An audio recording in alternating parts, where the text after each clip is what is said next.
فرمایا وَإِذَا سَأَلَكَ عِبَادِي أَنِّي فَإِنِّي قَرِيب، محبوب جب میرے بندے آپ کی بارگاہ میں آ کے میرے بارے میں پوچھیں نا تو ان سے کہہ دینا میں ان کے قریب ہی ہوں، قریب ہی ہوں۔ دلیل کیا ہے؟ یہ جب بھی مجھ سے دعا مانگیں گے میں ان کی دعاؤں کو قبول فرماؤں گا، میں ان کے قریب ہوں، میں ان کے قریب ہوں۔ یہ جب بھی دعا مانگیں گے نا میں قبول کروں گا، میں ان کے قریب ہوں۔ اللہ تبارک و تعالیٰ کے بندے اللہ سے محبت کرتے، رب کی بارگاہ میں جھکتے، اس کو اپنے دکھ سناتے، اس کے پیارے محبوب صلی اللہ تعالیٰ علیہ وسلم کا وسیلہ لے کے اس کے حضور حاضر ہو جاتے، پیشانیاں سجدوں سے روشن ہوتی۔ ہم نا ہر چیز کے لیے وقت نکالتے ہیں، ہر چیز کے لیے، لیکن عبادت کے لیے وقت نہیں نکالتے۔ ہر شے آباد ہے، ہر شے، ہماری فیس بک بھی آباد ہے، واٹس ایپ بھی آباد ہے، ہمارے ٹویٹر بھی آباد ہیں، ہماری ہر چیز آباد ہے۔ سب سے کم آباد ہمارا مصلی رہ گیا ہے، سب سے کم۔ وہ لوگ اب ڈھونڈنے سے ملتے ہیں جن کی بغل میں مصلی ہوتا تھا۔ میرے بھائی، آپ کتنا کو دنیا کے پیچھے بھاگو گے تھکا دے گی، کتنا دولت کے پیچھے بھاگو گے تھکا دے گی۔ آپ جب اپنی زندگی میں جمع تفریق کرو گے نا تو مرتے وقت احساس ہوگا کہ سارا کچھ تو لوگوں کے لیے کیا، اپنے لیے تو کر ہی کچھ نہیں سکے۔ اور ہم عبادت کے معاملے میں بہانے بازی بھی کرتے ہیں۔ ہم کہتے ہیں اوہو رزق کمانا بھی تو عبادت ہی ہے نا، تو میں حلال روزی کے لیے جا رہا ہوں، یہ بھی تو عبادت ہے نا۔ میری طرح کے لوگ کہہ دیتے ہیں کہ میں سویرے اٹھ کے مدرسے میں کچھ اسباق دیکھتا ہوں تو یہ بھی تو عبادت ہے، میں بیان کرنے کے لیے مطالعہ کرتا ہوں تو یہ بھی تو عبادت ہے نا، اتنے لمبے سفر کر کے ملک میں دنیا میں گھومتا ہوں تو یہ بھی تو میں عبادت ہی کر رہا ہوں۔ اب اسپیشل نفلوں کے لیے وقت کس طرح نکلے،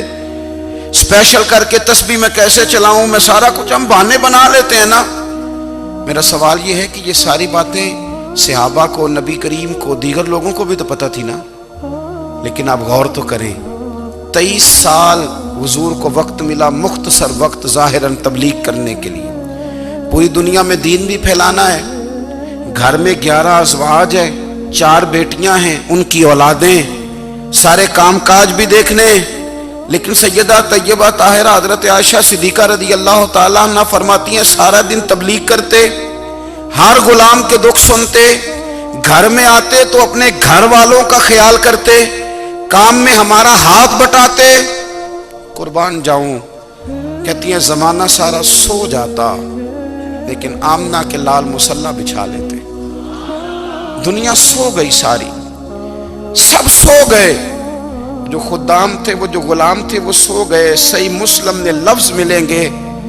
سیدہ پاک فرماتی ہیں او میرے نبی کے غلاموں، میں نے یہ رنگ بھی دیکھا ہے کہ حضور نے اتنا کھڑے رہے، اتنا قیام کیا، اتنا قیام کیا کہ مقدس پیروں میں ورم آ گئے، سوج گئے پیر، اتنے بڑے۔ دل پہ ہاتھ رکھ کے نہیں بتا سکتا کہ میرے کبھی نماز میں پیر سوج گئے، کوئی نہیں بتا سکتا۔ بچوں کی روٹی کماتے تھک گئے بات الگ ہے، ہم سیر کرنے گئے تو تھک گئے بات الگ ہے، لیکن عبادت میں یہ بھی تو مسلم شریف ہے نا، یہ بھی تو دین ہے نا، یہ بھی تو حضور کی سنت ہے، یہ بھی تو وہ چیز ہے جو کریم کی آنکھوں کی ٹھنڈک ہے۔ سیدہ فرماتی ہیں پیروں میں ورم آ گئے، اور ساری رات ہی حضور نے نماز پڑھی اور ایک ہی آیت بار بار دہرائی۔ مسجد نبوی میں بلال حبشی نے فجر کی اذان دے دی اور حضور ابھی مصلی پہ تھے، کریم فارغ ہوئے، میں نے عرض کی یا رسول اللہ صلی اللہ علیہ وسلم، آپ کے تو صدقے اللہ اگلے پچھلوں کے گناہ معاف کرے گا، تو آپ اتنی آہوزاری کیوں فرماتے ہیں؟ آپ تو شفیع ہیں، آپ تو انبیاء کے امام ہیں۔ تو حضور نے فرمایا عائشہ تم نے گنوایا ہے نا میرے اللہ کی مجھ پر کتنی رحمت ہے، افلا اکون عبدا شکورا، فرمایا اگر اس نے اتنی نعمتیں دی ہیں تو کیا میں اس کا شکر گزار بندہ نہ بنوں، میں شکر گزار بندہ نہ بنوں اس کا؟ پھر اگر اتنی نعمتیں اس نے دی ہیں، مجھے اتنا نوازا ہے، تو پھر میں اس کے سامنے سجدے نہ کروں؟ او میرے بھائی، بڑے قابل فخر لوگ ہیں ہم کہ ہم نبی پاک کے غلام ہیں، ہم قابل فخر ہیں کہ نبی کریم کے غلام ہیں، کیا کبھی اس غلامی کے شکرانے میں بھی 2 نفل پڑھے کہ یا اللہ تیرا شکر ہے تو نے ہمیں حضور کا غلام بنایا ہے؟ یاد رکھیں کہ اپنی روحانی زندگی کو آباد کریں، استغفار پڑھیں، تسبیحات کریں۔ حضرت عبداللہ ابن عمر رضی اللہ تعالیٰ عنہ حضرت عمر کے صاحبزادے، مکہ مکرمہ میں ان کی قبر ہے۔ میں نے جب انہیں پڑھا تو مجھے ان سے بڑا پیار ہو گیا، لیکن آپ کو پتہ ہے وہاں جا کے کسی شخص کا مزار تلاش کرنا یا پوچھنا ایک مشکل کام ہوتا ہے۔ تو ایک دفعہ میں مکہ شریف میں حاضر تھا تو ایک گاڑی والا ڈرائیور مجھے کہنے لگا کہ مولانا میں آپ کو جانتا ہوں، مجھے آپ سے محبت ہے، ایک بات بتاؤں آپ کو؟ میں نے کہا بتاؤ۔ کہنے لگے حضرت عبداللہ ابن عمر کی قبر دیکھنی ہے۔ میں نے کہا یہ تو نہیں کہہ رہا، یہ کسی نے بندوبست کرایا ہے، یہ اللہ نے تیرے دل میں بات ڈالی ہے، یہ ہو گیا تو لے چل مجھے۔ حضرت عبداللہ ابن عمر کو نبی پاک نے فرمایا تھا راجل صالح، یہ نیک بندہ ہے، یہ متقی آدمی۔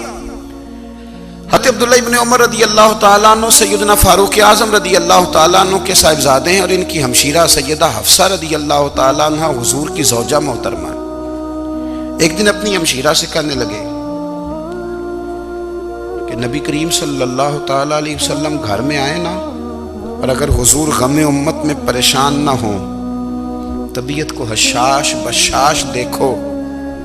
تو ذرا پوچھنا تو صحیح حضور کا میرے بارے میں کیا خیال ہے، پوچھنا تو صحیح کہ کریم کی بارگاہ میں میرا کیا مقام ہے، میرے بارے میں حضور کیا فرماتے ہیں۔ اب بہن کو کام بتائے اور بتائے بھی بھائی، اور کوئی بہن وہ کام نہ کرے، یہ تاریخ میں ہوتا نہیں۔ حضرت عمر فاروق رضی اللہ تعالیٰ عنہ کی صاحبزادی ام المومنین رضی اللہ تعالیٰ عنہ فرماتی ہیں کہ میں تو بس منتظر تھی، انہوں نے تو کہا تھا نا کہ اگر تم حشاش بشاش دیکھو تو بات کرنا، لیکن حضور تشریف لائے، میری باری تھی، میرے گھر تشریف لائے، کھانا پیش کیا تو فوراً میں نے عرض کی حضور ایک بات پوچھنی تھی۔ تو حضور نے فرمایا پوچھئے۔ میں نے عرض کی حضور میرے بھائی عبداللہ ابن عمر کے بارے میں آپ کا کیا خیال ہے؟ نوجوانوں میری بات پہ غور کرنا، میرے بھائی کے بارے میں آپ کا کیا خیال ہے؟ تو نبی کریم صلی اللہ تعالیٰ علیہ وآلہ وسلم نے میری طرف دیکھا اور پھر حضور زیر لب تھوڑا مسکرائے، اور بریلی کے امام کہتے ہیں کہ حضور مسکرا دیتے تھے نا تو جو بڑا دکھی ہوتا تھا وہ بھی ہنس پڑتا تھا۔ اب سوال پیدا ہوتا تھا کہ پھر تو اس مسکراہٹ کے لیے انتظار کرنا پڑتا ہوگا کئی مہینے کہ حضور مسکرائیں تو رونے والے ہنسیں، تو اعلیٰ حضرت فرماتے نہیں، انتظار نہیں کرنا پڑتا، یہ مسکراتے رہنا تو حضور کی عادت ہے۔ جس کی تسکین سے روتے ہوئے ہنس پڑے اس تبسم کی عادت پہ لاکھوں سلام۔ یعنی یہ تو عادت ہے حضور کی مسکراتے رہنا، اس کے لیے انتظار نہیں کرنا پڑتا۔ بھائیو آپ خیال رکھیں گے، غور کریں گے، حضرت عبداللہ ابن عمر رضی اللہ تعالیٰ عنہ کے بارے میں پوچھا تو سیدہ فرماتی ہیں کہ نبی کریم صلی اللہ تعالیٰ علیہ وسلم نہ زیر لب مسکرائے اور فرمایا حفصہ تیرا بھائی ہے تو اچھا، لیکن میں نے سنا ہے کہ عشاء کی نماز پڑھتا ہے تو فجر تک سویا ہی رہتا ہے۔ او نوجوانوں، 10 بجے تک سونے کی بات نہیں ہوئی، 9 بجے تک سونے کی بات نہیں ہوئی، 11 بجے اٹھنے کی بات نہیں۔ حضور فرمانے لگے میں نے سنا ہے کہ عشاء کی نماز پڑھ کے سو جاتا ہے اور فجر تک سویا ہی رہتا ہے، اسے چاہیے کہ تہجد کے وقت اٹھا کرے، اللہ کی بارگاہ میں حاضر ہوا کرے، آہوزاری کرے، سجدے کرے، عبادت کرے، اٹھتا ہے اور فجر میں جا کے اٹھتا ہے۔ حضرت جناب حفصہ رضی اللہ تعالیٰ عنہ کہتی ہے میں نے جناب عبداللہ ابن عمر کو پیغام دیا اور میں نے کہا میرے جوان بھائی سن۔ نبی پاک نے فرمایا ہے تو اچھا پر تہجد میں نہیں اٹھتا، نفل نہیں پڑھتا۔ او میری ملت کے جوانوں، مزہ نہیں آ جاتا جب ساری دنیا سوئی ہو، ساری دنیا، اور بستر بھی گرم ہو اور نیند بھی پورا غلبہ کر رہی ہو، اور اچانک گھنٹی بجے دماغ میں، آنکھ کھلے، گھڑی پہ نظر پڑے، 3:30 4 بجے کا پیغام گھڑی بتائے، اور کوئی چڑھتی جوانی والا اٹھ کے وضو کرے، اور جب وہ مصلی کھول کے بچھائے تو مدینے والے محبوب کہتے ہیں کہ ہر نماز پہ رب ثواب دیتا ہے، اور جو اٹھ کے تہجد کی نماز پڑھے اسے دیکھ کے تو رب مسکراتا ہے، جو اس کی شان کے لائق ہے، جو اس کی شان کے لائق، وہ مسکراتا ہے، خوش ہوتا ہے کہ میرا بندہ تہجد میں اٹھ گیا، وہ مسکراتا ہے۔ کاش ہماری صبحیں کبھی اپنے مالک کے نام ہو جائیں، کاش کے صبح۔ حضرت ابو الحسن رحمت اللہ تعالی علیہ حضرت معاذ ابن جبل رضی اللہ تعالیٰ عنہ کے پاس بیٹھا کرتے تھے، فرماتے ہیں ان سے جو پیار بڑھا تو پھر میرا مصلی سے بھی بڑھ گیا۔ تابعی ہیں، فرماتے ہیں صحابی رسول سے محبت ہوئی تو ذکر سے بھی ہو گئی، پھر درود شریف سے بھی ہو گئی، محبت ان سے بڑھی تو پھر اللہ نے مسجد کا پیار بھی بڑھا دیا۔ آپ فرماتے ہیں کہ میری ہر وقت بھی یہ چاہتی تھی کہ بس اللہ اللہ کروں، بس اللہ اللہ کروں، بس نہ میں ذرا تھوڑی جان چھڑاؤں لوگوں سے، کوئی 10 منٹ ملے تو میں کچھ 4 نفل پڑھ لوں، میں تھوڑا سا نہ بچوں لوگوں سے، اور مجھے تسبیح ملے تو میں نہ کچھ 400-500 دفعہ استغفار پڑھوں، سبحان اللہ، الحمدللہ، اللہ اکبر، لا حول ولا قوت الا باللہ، میں نہ تسبیحات پڑھوں۔ فرماتے ہیں کہ بچے تھے گھر میں 6-7، غربت تھی، کام ملتا کوئی نہیں تھا، اور میں کام چور نہیں تھا، کام ڈھونڈتا تھا، پر اللہ کی قدرت کے کام نہیں ملتا تھا۔ فرماتے ہیں کہ میں نے ایک دن اپنی اہلیہ سے کہا کہ آج میں پھر جاتا ہوں کام ڈھونڈنے، تو میری بیوی بڑی فرما بردار تھی، پر اس دن نہ غربت کے ہاتھوں تنگ آ کے کہنے لگی آج نانا کوئی تو چیز لے کے آیا، تو مجھ سے بچوں کی بھوک نہیں دیکھی جاتی، یہ سب روگاں دا روگ محمد جس دا نام غریبی، کنڈ بلا کے لنگ جاندے نہیں دوست یار قریبی، آج نہ کچھ لے کے آیا تو میں بچے لے کے چلی جاؤں گی۔ شیخ فرماتے ہیں کہ میں بڑا پریشان گھر سے نکلا، پر میں نے صبح سے لے کے زور تک کام ڈھونڈا، کام ملا کوئی نہیں، تو میرے دل میں خیال آیا چلو کام نہیں ملتا تو اللہ اللہ تو کرے نا، چلو بندوں کی مزدوری نہیں ملتی تو رب کریم کی عبادت ہی کرتے ہیں۔ فرماتے ہیں کہ میں نے نا فرات کے پانی سے وضو کیا، نہر کے، شدید دھوپ تھی، ساتھ ریت تھی اور ریت تپ رہی تھی، میں نے اپنا رومال وہیں مصلی کے طور پر بچھا لیا، اور فرماتے ہیں کہ زور سے لے کر عصر تک نماز پڑھی، دھوپ بھی پورے زور پہ، پر میرے سجدے کا ذوق بھی پورے زور پہ۔ فرماتے ہیں سورج بھی چمک رہا ہے اور رب کی عبادت کا ذوق بھی پورے زور پہ، میں سجدہ کروں تو پھر میرا اٹھانے کو جی نہ چاہے۔ میرے استاد لکھا کرتے تھے، یہ ان کا شعر ہے، وہ کہا کرتے تھے مجھے سوز دے،